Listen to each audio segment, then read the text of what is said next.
البدع والأهواء، أهل البدع العقائدية وأهل البدع السياسية.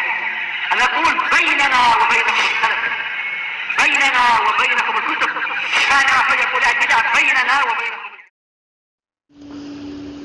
بسم الله الرحمن الرحيم. الحمد لله حمدا كثيرا طيبا مباركا فيه كما يحب ربنا ويرضاه.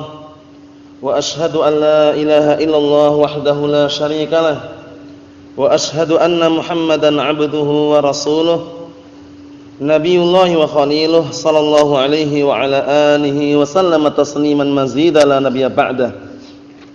Ikhwani fi din, azzani wa azzakumullah. Kita lanjutkan bacaan kita terhadap kitab At-Tafsir Al-Muyassar, yang mana sekarang kita akan memasuki ayat yang ke 74 gitu. Naam, dari surat Ali Imran, juz yang ketiga. Yang mana ayat yang ke-74 ini nanti menjelaskan mengenai bahwasannya Allah Subhanahu wa taala terkadang memberikan kekhususan terhadap hamba-hamba yang Allah taala kehendaki. Seperti risalah, kenabian atau yang lainnya, karena keutamaan yang mutlak milik siapa? Milik Allah Subhanahu wa taala. Dzalika fadlullahi yu'tihi man yasha wallahu dzul fadlil 'adzim. Yang demikian itu adalah keutamaan yang Allah taala berikan kepada siapapun yang Allah taala kehendaki, dan Allah taala adalah zat yang memiliki keutamaan yang agung.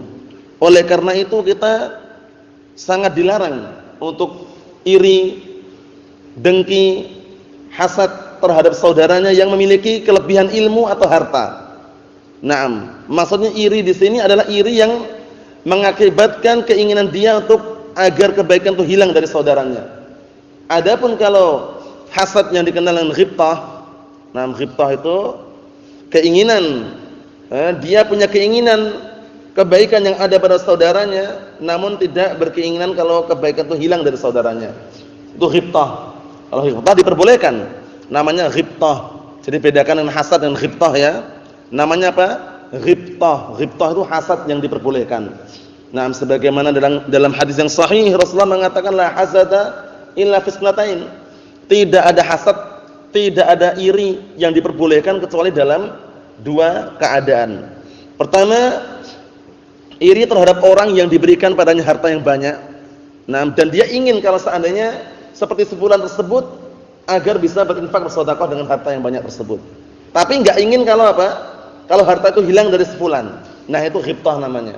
Yang namanya hasad yang tercela itu dia berkeinginan semoga harta sebulan habis, semoga sebulan enggak punya harta lagi. Nah, keinginan seperti itu namanya apa? Iri. Si fulan ini pintar banget ya, semoga dia enggak pintar lagi, semoga ilmunya hilang misalkan. Nah, itu yang namanya iri tercela. Paham ya? Yang kedua, iri terhadap orang yang dia itu punya hafalan Al-Qur'an.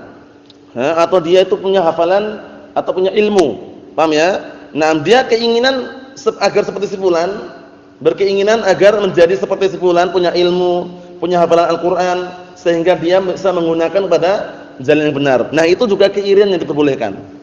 Paham ya? Iri yang terpuji tadi apa namanya? Iri yang terpuji tadi namanya apa? Ghibtah. Namanya apa? Ghibtah. Nah, tercatat ya. Ghibtah itu dalam kurung iri yang terpuji. Hasad, nah barakallahu fikum, yang tercela adalah rasa hasad yang ingin kalau kebaikan itu hilang dari saudaranya. Bedanya insyaallah mudah ya, apa perbedaannya? Mafhum Usama? Ayo na'am barakallahu fikum. Jadi ada ghibtah, ada hasad yang madhmum. Naam. Kita baca barakallahu fikum, qala Allah Ta'ala berfirman, "Yakhtassu bi rahmatihi man yasha'u wallahu dzul fadlil 'adzim." Allah Subhanahu wa taala mengkhususkan dengan rahmatnya dan kasih sayangnya terhadap siapapun yang Allah taala kehendaki, dan Allah taala adalah zat yang memiliki keutamaan yang agung dan besar. Oleh karena itu, kalau saudara-saudara kita terkadang sama-sama dulu di majelis ilmu, sama-sama dulu belajar, sama-sama satu guru misalkan, ternyata saudara kita lebih tinggi, hafalannya lebih banyak, dia lebih unggul misalkan. Nah, itu kita enggak perlu iri. Maksudnya iri yang tercela jangan. tapi kita berkeinginan untuk seperti si fulan yang berilmu itu, bagus. Paham ya? Na'am barakallahu fikum. Kalau seandainya kita tidak bisa menjadi seperti orang yang berilmu itu, paling minim menyerupai. Saya menyerupai orang-orang yang berilmu, menyerupai orang-orang saleh walaupun kita sendiri bisa dikatakan belum saleh ya dulu ya. Na'am barakallahu fikum, sebagaimana sebutkan dalam pepatah atau pantun, fatashabbahu fa illam takunu mislahum inna tashabbuha bil kirami falahu. Nah, serupalah kalian dengan orang-orang saleh walaupun kalian itu bukan orang saleh. Karena sesungguhnya menyerupai orang-orang yang saleh, orang-orang yang mulia itu ada keberuntungan. Maksudnya, nah paling minim kita serupa dengan mereka. Mungkin cara berpakaian, cara berbicara, cara pergaulannya, walaupun kita bisa dikatakan belum menjadi orang saleh. Paham ya? Ayo na'am barakallahu fikum hafizakumullah. Naam.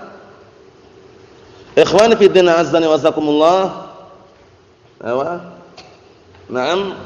Jadi Allah Subhanahu wa taala zat yang memiliki keutamaan yang mutlak. Naam, dalilnya ingat-ingat ya, dzalika fadlullahi yu'tihi man yasha wallahu dzul fadlil azim. Itu artinya yang demikian itu adalah keutamaan yang Allah Taala berikan kepada siapapun yang Allah Taala kehendaki, dan Allah Taala adalah zat yang memiliki keutamaan yang agung. Terkadang antum perhatikan, ada orang yang hafalan Al-Qur'annya menghafalnya cepat, hilangnya cepat juga. Satu. Kedua, ada orang yang menghafal Al-Qur'an hafalannya lambat tapi hilangnya lama juga. Dua.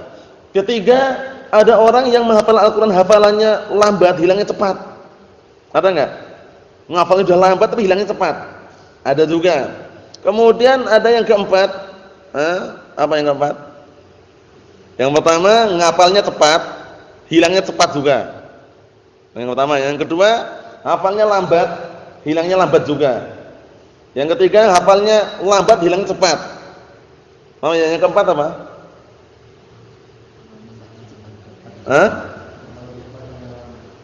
Hafalnya cepat, hilangnya lambat itu ya. Ada juga seperti itu. Ini keutamaan tersendiri. Yang di sini yang kita paling minim yang mana gitu kan kita harus tahu, paham ya? Nah, terkadang kita menghafal cepat, hilangnya lambat. Kadang hafalnya cepat, hilangnya cepat juga. Hafalnya lambat sekali, tapi cepat hilang. Paham ya?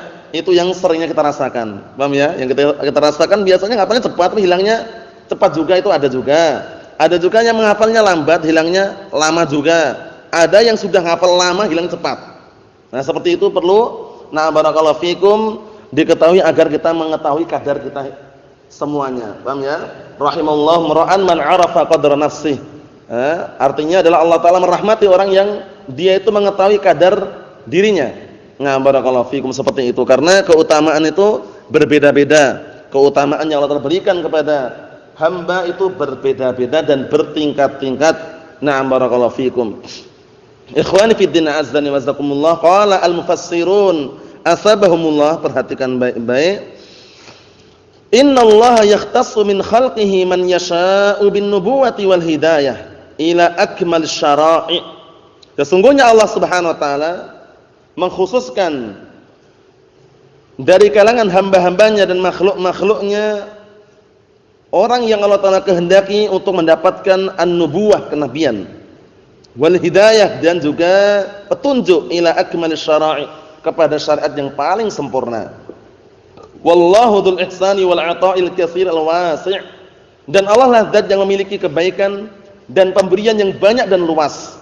Jadi pemberian sedikit ataupun banyak, nampak ataukah tidak, terasa ataukah enggak, itu semuanya pemberian yang diberikan kepada kita dan nikmat dari Allah Subhanahu wa taala. Dalilnya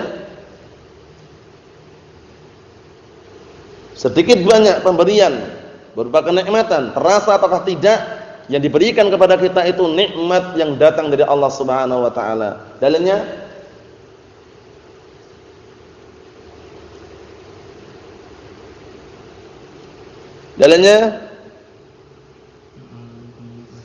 Naam, wa ma bikum min ni'matin faminallah. Pendek, dihafal ya. Wa ma bikum min ni'matin faminallah. Pendek kan? Pendek, mudah dihafal. Dan apa saja yang ada pada kalian berupa kenikmatan, sedikit ataupun banyak, nampak ataukah enggak, itu datang dari Allah Subhanahu wa taala. Paham ya? Sudah hafal ayatnya kan antum? Ayo na'am. Tapi penerapannya perlu diulang-ulang. Nah, wa ma bikum min ni'matin faminallah. kemudian nikmat-nikmat yang Allah Ta'ala berikan kepada kita, nikmat kesehatan, nikmat waktu luang, nikmat kehidupan. Nah, sejak dahulu kita dilahirkan hingga saat ini sangat besar sekali. Dan kita semuanya tentunya apa? Nah, barakallahu fikum tidak akan mampu menghitung-hitungnya. Nah, barakallahu fikum, dalilnya mana, Pak Yahan?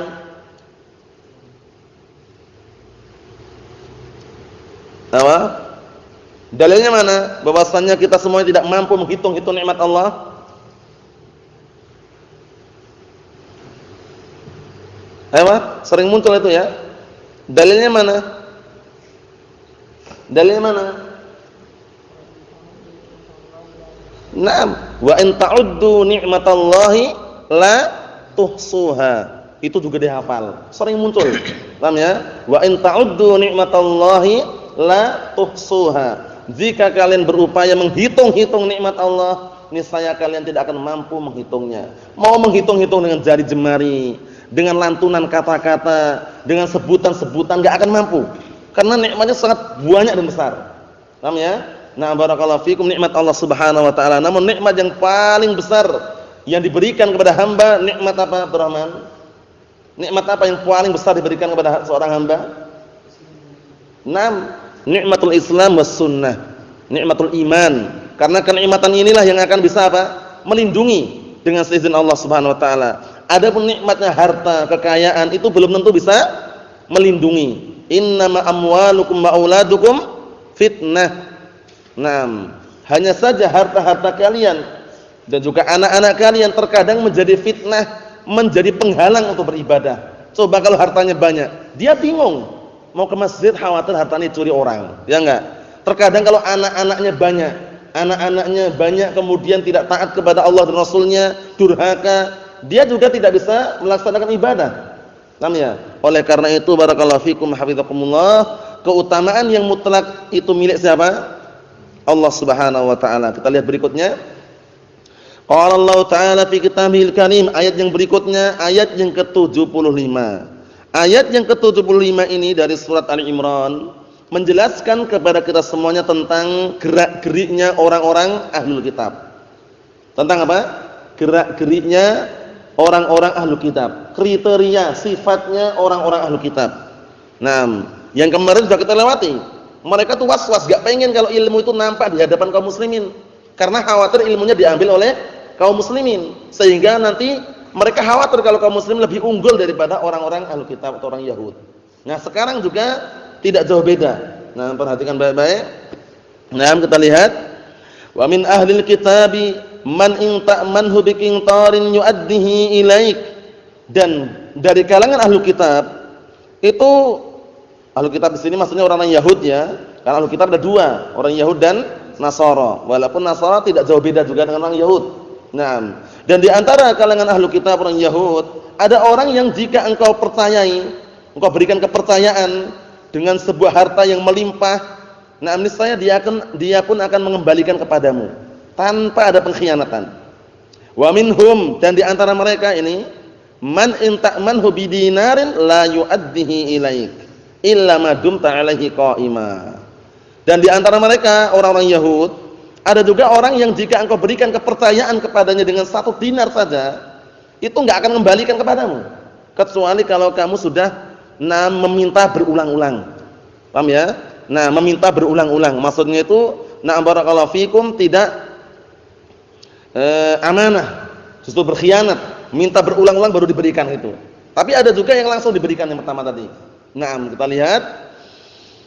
Dzalika bi annahum qalu, kenapa sih sebabnya? Sebabnya kesombongan mereka. Dan sebabnya karena apa? Barakallahu fikum hafizakumullah, karena akhlak mereka yang jelek.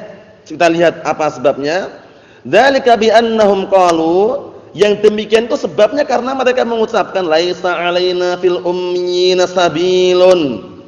Mereka mengatakan tidak ada dosa bagi kita semuanya untuk mengambil harta orang-orang Arab. Paham ya? Ummiyun di sini bisa maknanya orang-orang Arab atau orang-orang yang tidak bisa membaca, tidak bisa pula menulis. Jadi ummi itu bukan ibu ya. Kalau ummi yang itu memang ibu, cuman ummiyun adalah orang-orang yang tidak bisa membaca dan menulis. Itu penting ya, tulis ya, catat ya. Ummiyun adalah sebuah sebutan untuk orang-orang yang apa? Alladzina la yaqra'una wala alladzina la yaktubuna wala yaqra'una al-maktub. Paham ya? Jadi ummiyun sebutan bagi orang-orang yang apa? Yang mereka tidak bisa membaca dan tidak bisa menulis, buta huruf istilahnya gitu. Nah, Nabi kita Muhammad SAW juga semula dari kalangan apa? Ummi. Dari kalangan ummi. Coba bayangkan ketika awal kali menerima wahyu, barakallahu fikum, beberapa hari sebelum menerima wahyu Rasulullah beribadah di mana? Di Gua Hira. Yatahannats beribadah. Kemudian datanglah malaikat Jibril. Rasulullah diperintahkan membaca Iqra. Apakah Rasulullah langsung bisa baca? Enggak. Rasulullah mengatakan ma ana biqari, aku enggak bisa baca. Sampai diulang-ulang, Iqra, Iqra, Iqra. Rasulullah mengatakan ma ana biqari, aku enggak bisa baca. Akhirnya apa? Diajari oleh malaikat Jibril. Iqra bismi rabbikal ladzi khalaq, khalaqal insana min 'alaq. Iqra wa rabbukal akram alladzi 'allama bil qalam, 'allamal insana ma lam ya'lam. Zat yang mengajari manusia yang semula tidak tahu. Rasulullah SAW dari kalangan ummi. Jadi ummi itu adalah apa? Adalah alladzi la yaktub wa la yaqra'ul maktub. Yang tidak bisa menulis dan tidak bisa membaca tulisan. Paham maksudnya ya? Naam. Namun yang diinginkan di sini adalah orang-orang Arab. Maksudnya bagaimana? Maksudnya adalah mereka orang Yahud mengatakan kita enggak ada dosanya. Ngambil hartanya orang-orang Arab itu enggak ada dosanya katanya. Itu dihalalkan oleh Allah Taala bagi kita katanya. Seperti itu. Nah, enggak mau mereka menunaikan sebagian yang sudah dipinjamkan untuk mengembalikan misalkan, enggak mau. Mereka mengatakan itu halal bagi kita sudah. Dihalalkan. Tapi ini apa? Ucapan yang bohong. Kita lihat. Wa yaquluna 'ala Allahi al-kadhiba wa hum ya'lamun. Dalam keadaan mereka berbicara atas nama Allah Subhanahu wa taala, bersumpah atas nama Allah taala dengan sebuah kedustaan dalam keadaan mereka mengetahui. Jadi mereka berani bersumpah untuk apa? Mendapatkan harta duniawiyah. Hati-hati. Yang sangat berbahaya itu adalah sumpah barakallahu fikum, tapi fungsinya apa? Untuk dia berdusta dan mendapatkan apa? Harta duniawiyah atau yang semisalnya. Paham ya? Demi Allah, ini jualannya aja enggak boleh sekian padahal cuman sekian misalkan. Misalkan dia jual baju, kulaan tahu kulaan ya? Kulaan itu ngambil dari pusatnya cuman 50.000, karena dia jual beli biar laku banyak, dia mengatakan demi Allah, ini aja dari sumbernya sana, dari tokonya aja enggak boleh 100.000. Padahal dia berdusta itu. Padahal cuma 50.000. Ini demi untuk apa? Mendapatkan uang yang banyak tadi itu. Keliru. Jual beli nyari untung itu enggak masalah, tapi enggak usah bohong. Enggak usah bohong. Tapi kalau memang terpaksa harus disebutkan, sebutkan aja. Ini kulaannya aja 50.000 kok. Kami cuma ngambil untung 5.000. Tak jual 55.000. Itu bagus kalau harus disebutkan. Walaupun pada asalnya di dalam transaksi jual beli itu enggak perlu antum sebutkan ambilnya berapa. Aslinya ya. Tapi kalau terpaksa harus disebutkan, jujur itu loh. Bukan dengan sumpah demi Allah, ini aja ngambilnya enggak boleh 75.000, padahal 50.000. Dusta enggak ya? Nah, ini bahaya sekali. Barakallahu fikum, ini sangat berbahaya sekali. Ini bisa diancam dengan ancaman neraka yang mengerikan. Allahul musta'an. Ikhwani fi din azdani wa zakumullah, nih orang-orang Yahudi ini, barakallahu fikum, seperti itu.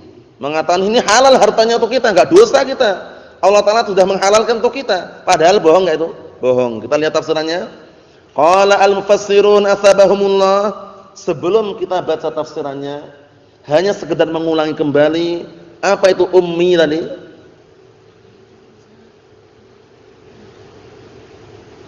Dan apa ummi? Orang yang tidak bisa baca dan tidak bisa menulis. Paham ya? Itu ummi. Paham ya? Zamannya ummiyun. Jadi ummiyun adalah orang-orang yang tidak bisa membaca dan tidak bisa menulis. Kalau globalnya buta huruf itulah istilahnya. Secara globalnya istilahnya buta huruf. Kita lihat barakallahu fikum hafizakumullah, perhatikan baik-baik. Perhatikan baik-baik. Qala al-mufassirun asbahumullah wa min ahli al-kitab minal yahud man in ta'manhu ala katsirin minal mal yu'addihi ilaik min ghairi khiyanatin. Dan dari kalangan ahli kitab, orang-orang Yahud, ada orang yang jika engkau percayakan kepadanya dengan harta yang banyak, dia akan mengembalikan kepadamu tanpa khianat. Tanpa berkhianat, ini satu. Walaupun ada juga yang berkhianat. Kita lihat berikutnya. Wa minhum man in ta'manhu 'ala dinarin wahidin la yu'addihi ilaik. Ada juga di antara mereka yang engkau percayakan kepada 1 dinar saja, itu tidak dibalikkan kepadamu. Jadi berkhianat, enggak amanah gitu ya. Dititipkan enggak dibalikkan misalkan. Dipinjami enggak balikkan misalkan. Jadi kalau kita misalkan hutang, tahu hutang antum ya? Antum tahu hutang? Enggak tahu kan? Tahu hutang enggak? Kalau enggak tahu nanti dikasih tahu. Nah, hutang itu bukan makanan ya. Jadi hutang itu barakallahu fikum, kalau antum hutang itu berhak dan wajib mengembalikan. Nah, mengembalikannya kapan? Kapan saja dia punya segera. Jangan ditunda-tunda. Wah, ketika kelihatannya si fulan masih banyak uangnya. Nanti aja lah kembalikannya. Padahal dia punya. Itu nanti kedzaliman namanya. Matlul ghaniyyi dzulmun. Penguluran orang-orang yang kaya yang sudah punya uang untuk mengembalikan hutang kok diulur-ulur, tahu diulur-ulur ya? Itu adalah kedzaliman. Kapan dia punya uang, bismillah, kembalikan. Karena itu apa? Kewajiban. Paham ya? Minjam enggak masalah, mengembalikan segera ketika sudah ada. Jangan ditunda-tunda. Khawatir nanti kalau sudah meninggal dunia enggak sempat mengembalikan. Mafhum insyaallah ya? Pinjam enggak masalah, tapi segera dikembalikan ketika sudah ada uangnya. Nah, kemudian orang yang minjami berhak enggak untuk menagih? Berhak enggak? Berhak. Kalau dia enggak bayar, ditagih, mana hutangnya kok enggak dibayar-bayar? Ditagih enggak masalah karena itu hak dia. Paham ya? Nah, barakallahu fikum. Tapi kalau misalkan dia memang karena butuh kemudian belum bisa mengembalikan saat itu, maka kembali kepada firman Allah Subhanahu wa taala, "Wa in kana dzu usratin fanadhiratun ila maisarah." Jika orang yang pinjam uang tadi punya kesulitan untuk mengembalikan, tundalah sampai waktu yang Allah taala mudahkan. Ya enggak masalah lah, nanti aja lah. Itu solusi yang pertama. Solusi yang kedua apa? Wa an tasaddaqu khairul lakum. Jika kalian sedekahkan, enggak usah bayar aja, cuma hutang 3 juta aja kok. Misalkan ya, enggak usah bayar dah. Tak ikhlasan untuk antum misalkan. Khairul lakum. Itu lebih baik untuk kalian.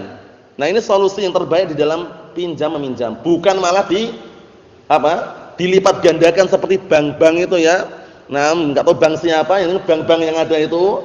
Nah, mau bank BRO, ada BRI, nah atau BNI atau semisalnya, itu bank-bank syariah itu jangan percaya dengan nama syariah. Jangan percaya.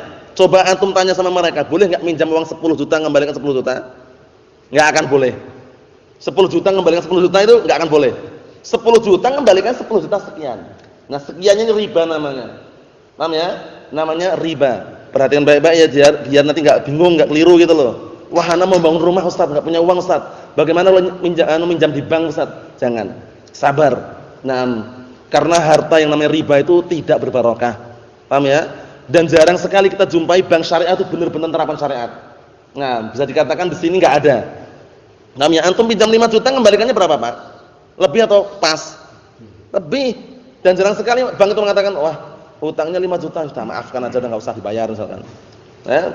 Bisa dikatakan enggak pernah ada kisah seperti itu. Seringnya menaikkan. Kalau enggak mampu bayar, ditunda pun ditunda, cuman nanti dinaikkan lagi gitu loh. Paham ya? Misalkan antum pinjam 5 juta, ini gambaran global nanti biar antum tahu gerak-gerik bank itu kayak apa. Antum pinjam 5 juta misalkan, nanti dibayarnya 1 tahun kemudian, itu pun sudah naik 5.500.000 misalkan. Nah, datang temponya, waktunya 1 tahun tersebut. Maaf Pak, kami belum bisa bayar. Ya udah, tak tunda sampai tahun berikutnya lagi. Tapi naik menjadi 6 juta. Tambah riba lagi kan? Yang pertama aja ketika tepat pada temponya itu sudah riba, ditunda lagi, menundanya itu kasih riba lagi. Tapi kalau agama Islam yang benar, syariat yang benar tadi itu, wa in kana dzu usratin fanadhiratun ila maisarah. Jika yang minjam uang tadi punya kesulitan, maka tundalah sampai waktu dimudahkan. Enggak perlu ditambahi bunga-bungaan. Enggak perlu ditambahi, dinaikkan lagi, enggak perlu. Paham ya? Tapi itu solusi yang pertama. Solusi yang kedua apa? Wa antasaddaqu khairul lakum. Tapi kalau kalian sedekahkan, ikhlaskan, itu sudah lebih baik untuk kalian. Enggak perlu dibalikkan, sudah cukup. Antum ambil aja misalkan, diikhlaskan gitu ya, itu lebih baik lagi. Paham ya? Walaupun dia berhak untuk menagih dan juga mengambilnya. Oleh karena itu nanti suatu ketika antum sudah besar, punya usaha, punya bisnis misalkan, punya toko TB apa TB? Toko bangunan, paham ya? Nah, barakallahu fikum, atau TB yang lain, toko besi. Nah, misalkan ada orang datang, kelihatan pakainya rapi, minjamkan pinjaman dari bank, jangan mau. Jangan mau. Ditipu antum, enggak dibantu bener. Kalau enggak bisa balikkan pada temponya, naik lagi. Bayangkan itu. Nah, barakallahu fiikum. Kalau seandainya bantu kan enggak gitu. 10 ya 10 balikkan. Tapi ada enggak gitu? Enggak ada. Sekarang kita ini berada di bulan Ramadan. Biasanya mendekati Idul Fitri itu ada orang yang jual beli uang. Jual beli apa? Uang. Uang yang baru-baru keluar di bank itu.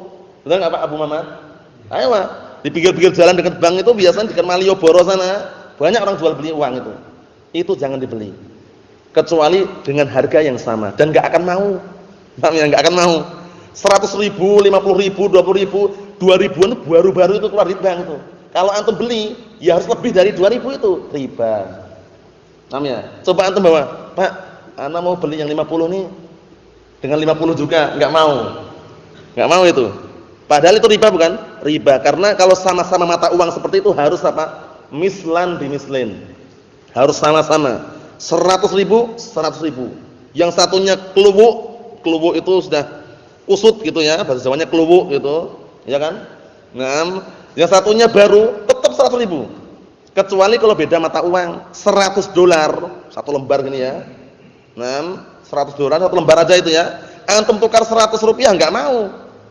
$100 ditukar dengan apa? Ya dengan senilai dengan rupiah jutaan. 1 juta lebih itu ya. Nah, barakallahu fikum. Yang belum pernah melihat dolar ya enggak masalah, ini cuma gambaran aja, Pak. $100 ditukar dengan $100 enggak benar. 1.000 rial Saudi satu lembar. Nah, satu lembar 1.000 rial itu. Antum tukar $1.000 enggak boleh. Paham ya? Ini kan tapi kan harus sama-sama Ustaz. Sama-sama. Tulisannya itu benar sama-sama 1.000 tapi kan barakallahu fikum nilainya beda. Karena beda mata uang. Tapi kalau satu mata uang harus sama persis. Emas harus sama persis, perak harus sama persis. Tapi kalau beda mata uang, beda jenis, itu dinilai dengan kadar dan nilainya. 1.000 rial Saudi itu berapa juta bayangkan? Berapa kira-kira? Berapa? Kira kurang lebihnya waktu itu saat itu kalau belum naik itu sekitar 3 juta. Jadi antum bawa satu lembar nih 1.000 aja kantong ini, ngantongnya 3 juta sudah. Paham ya? Itu kalau misalkan dirupiahkan. Jadi nah barakallahu fikum, ini gambaran global bahwasanya orang-orang Yahud mereka tidak amanah sebagian mereka. Allahul musta'an, kita lihat di sini. Wa minhum man in ta'manhu 'ala dinarin wahidin la yu'addi ilaik illa idza badalta ghayatal juhdi fi mutalabatihi. Dia enggak akan mengembalikan kepadamu, antum kasih 1 dinar saja. Kalian kasih 1 dinar, itu enggak akan mengembalikan kepadamu. Minjamkan atau barakallahu fikum menitipkan enggak akan dikembalikan kepadamu. Kecuali kalau kamu sudah mencurahkan usaha kerasnya untuk memintanya. Mana? Diminta-minta baru ngasih dia. Ingat-ingat ya. Kalau punya pinjaman, minjam uang, utang istilahnya, kalau sudah punya uang untuk bayar segera dibayar. Jangan ditunda-tunda. Matlul ghaniyyi dzulmun. Itu hadisnya ya, matlul ghaniyyi dzulmun. Dan penunda-penundaan, menunda-nunda hutang padahal dia mampu membayarnya itu kezaliman. Paham ya? Ayo na'am barakallahu fikum, seperti itu. Dinar itu mata uang yang terbuat dari